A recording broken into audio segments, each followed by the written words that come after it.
In my recent Raptors Kill Team conversion guide, I featured the finished team on some Urban Rubble bases.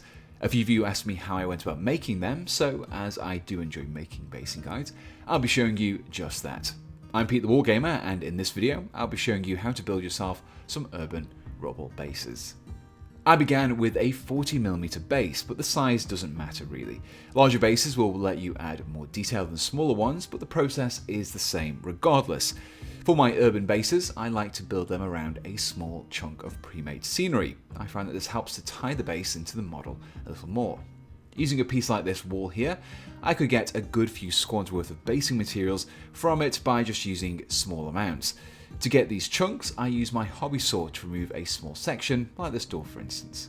Once this had been removed, I began to clean up the cut a little and to also add a little more of a jagged edge to give it the appearance of it being blasted apart from the rest of its structure. All of this was done with my scalpel blade. The next step is quite important. To ensure that you can still glue your model to your finished base, you need to check that where you add your off-cut bits of scenery won't interfere with how the model is attached. Most models tend to have their feet arranged to sit on a flat surface, which makes textured bases sometimes tricky. So you would normally want to arrange these scenery offcuts so that they sit either between the feet or off to one side of the base so that it would sit in front of or behind the model. Luckily, the model that I would be attaching to this particular base had one leg raised, which meant I could rest his foot on this scenery piece. As I still had a little extra room, I decided to add a second chunk to off to one side too. Both of these pieces were attached with the regular plastic glue. With the pre-made parts in place, I could start to build the rubble on the rest of the base. To create this, my material of choice was a personal favourite of mine, cork floor tiles. These are cheap, easily available, and very easy to work with. As such, I've probably used these in about 90% of the bases that you see on this channel. To create the rubble, I wanted to create some rough brick shapes. The cork floor tiles are already about the right thickness, so I just needed to cut out the shape. I started by using my steel ruler and scalpel to cut out a long strip about 4mm wide. Once the strip was cut, I further cut these down to about 6mm in length. With my pile of bricks prepped, I could go about gluing these into place. I use super glue for this task as it dries quickly and allows for a strong bond. Whilst attaching these, I made sure that I left spaces for the model's feet to sit. You may need to make some marks on the base or some frequent comparisons, but either way, just make sure that you don't completely cover the base. As I'm gluing these, I just stack a few on top of each other or position them at different angles. If you don't do this, you can run the risk of the base just looking flat or like a badly paved road instead. I also like to snap a few bricks in half and scatter them to create the appearance of broken bricks too. So, it's not just my conversions that get to benefit from the Citadel skull set, it's also my bases too. Using these dead animal bits, you can easily add a little extra detail to your urban rubble. These human or alien remains give the impression that the battleground has been fought over for a long time, or just that the weapons used have had the ability to cleanse away any flesh. Either way, these skulls just need to be cleaned up and glued into place. I find that nestled between a few bricks helps them to appear more realistically placed. With the skull in place, I brought back some of my cork floor tile. Instead of cutting it into bricks, I tore away small chunks, which were then glued in between some of the gaps between the bricks. These rough and uneven chunks create the appearance of piles of smaller chunks of rubble and debris. This helps to create a more uneven looking surface rather than just having a bunch of bricks sitting on a flat plane. A simple way to add extra detail to your rubble piles is with lengths of plastic rod. The thickness you can use can vary, but I used 1mm rods here. These were superglued into the various nooks and crannies between the bricks before being clipped to length. This was repeated across the base to create an appearance of exposed rebar or pipework. The final step was to create some finer detail and add a sandy texture to the rubble. This was achieved with some textured paint, Vallejo's dark earth texture to be precise. This paste can be applied with just brush and is great for filling in any remaining gaps between the details and around the edge of the base.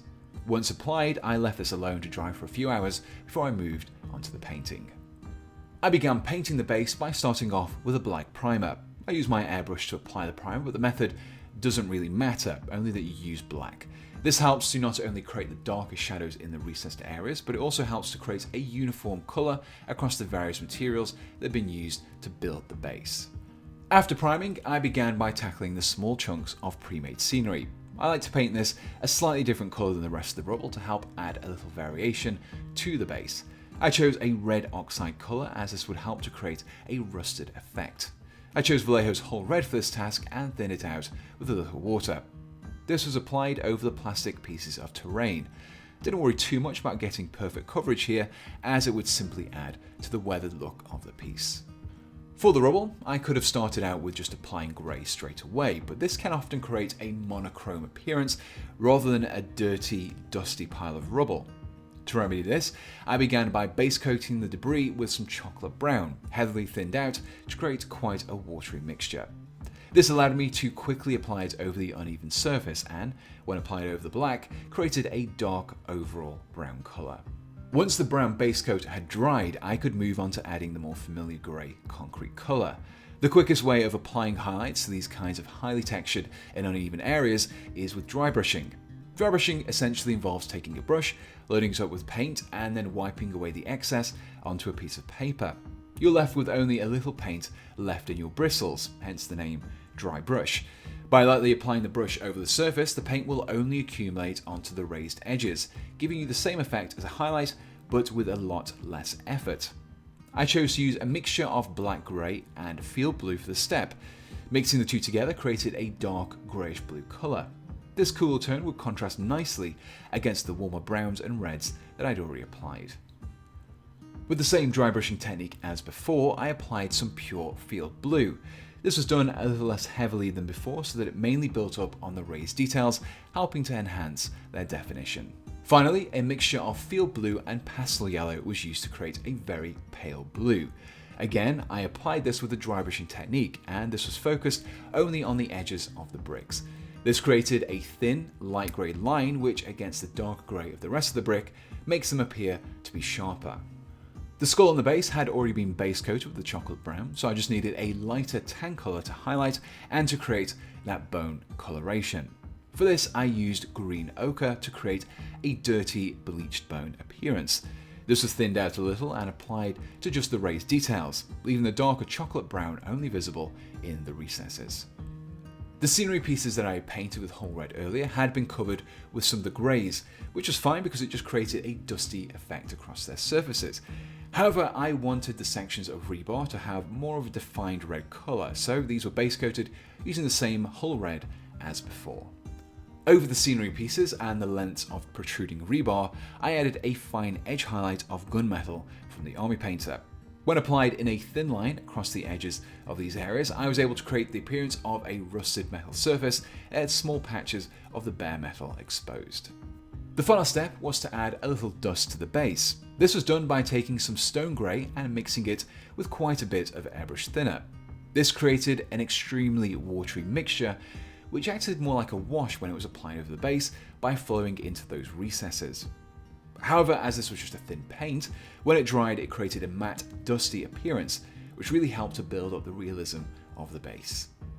The final step in painting the base was to apply a layer of black paint around the lip of the base. This will clean up any overspill from the previous steps and create a neat looking border. With the base completed, you just need to add your model using those gaps in your base that you left earlier.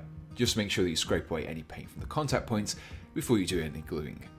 And you're left with a base that is great for your forces that are fighting over a blasted hive city. While I focus on a slightly larger 40mm base in this video, you can easily apply the same techniques and steps to smaller bases like these that you can see beneath my kill team. If you enjoyed this basing guide, please do leave me a like along with your suggestions for other basing guides that you'd like to see me tackle in the future. And with that, the final thing to say is a massive thank you to my supporters. Currently, my top supporters on Patreon are Stuart Smith, Jeremy Kaup, Jake, Douglas Wilson, and Daniel Dowling. So a big thank you to you guys, and if you also support me on Patreon, buy me a coffee, or you just use my affiliate links, your help is what keeps this channel alive, and it's what allows me to build these different kinds of conversions for you. If you would like to help me out, you can check out my description for all the relevant links. So until next time, thanks for watching, and goodbye.